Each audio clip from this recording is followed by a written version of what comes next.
Bonjour, aujourd'hui je vais vous présenter un artiste qui s'appelle Ai Weiwei. Ai Weiwei est né à Pékin en 1957 et, excusez-moi d'avance mais je vais massacrer le nom de leurs parents, sa mère, Gao Qin, était écrivaine et son père, Ai Tin, était poète. Initialement, son père supportait le parti communiste mené par Mao Zedong, mais après l'avoir dénoncé au mouvement anti-droite en 1958, il est envoyé avec sa femme et ses enfants dans un camp de travail et de rééducation dans les provinces éloignées. À la fin de la révolution culturelle, en 1976, il retourne à Pékin. Ai Weiwei avait alors 19 ans. 2 ans plus tard, il décide de s'inscrire à l'université de cinéma de Pékin. C'est là qu'avec l'aide de quelques amis, il décide de créer un groupe d'artistes avant-garde qu'ils appellent les Étoiles.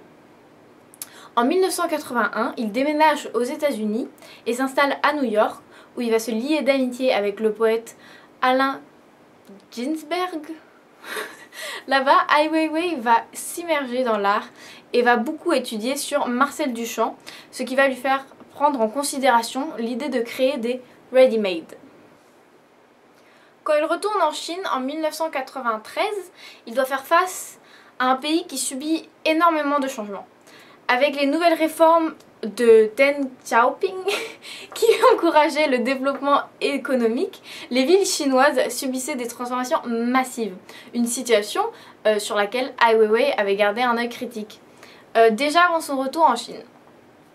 Étant bien renseigné sur les objets antiques, leur valeur historique et le pouvoir symbolique qui en ressortait quand ils étaient manipulés, les antiquités chinoises sont devenues sa source première de matériel. Avec ça, il crée des nouveaux types de ready-made dans laquelle il va synthétiser de façon dynamique le clash entre le passé et le futur. Sa modernisation apporte beaucoup de choses, mais avec le changement, il y a toujours quelque chose qui se perd, une partie de l'histoire est effacée. Ainsi, Ai Weiwei va créer beaucoup d'œuvres avec des antiquités, notamment des vases qu'il va parfois peindre, ou alors comme en 1995 où Ai Weiwei se met en scène devant un triptyque de photographie et se prend en photo en train de laisser s'écraser au sol un vase vieux de 2 millénaires. Mais comment peut-on accuser l'artiste de détruire une pièce d'héritage culturel quand le gouvernement chinois a rasé des quartiers et des villes entières afin de reconstruire des routes, des gratte-ciels, des barrages ou même un stade olympique? À travers son travail, donc, Ai Weiwei nous montre que pour créer quelque chose, une sorte de destruction est aussi nécessaire. À proprement parler, Ai Weiwei est plus un créateur qu'un destructeur, comme dans une de ses œuvres où il a fait une construction avec laquelle il avait utilisé le bois des temples qui avaient été détruits. Ai Weiwei redonne également vie aux vieilles techniques, notamment en embauchant des artisans qui maîtrisent les savoir-faire traditionnels. Pour du coup nombreuses de ses œuvres, il a commandé à des fabricants de porcelaine les plus qualifiés de recréer des copies d'objets comme la pastèque, des crabes ou même des millions de graines de tournesol. En faisant ça, il met de la valeur dans l'artisanal, dans une économie qui est nourrie par la production de masse et du coup un artisanal qui disparaît peu à peu.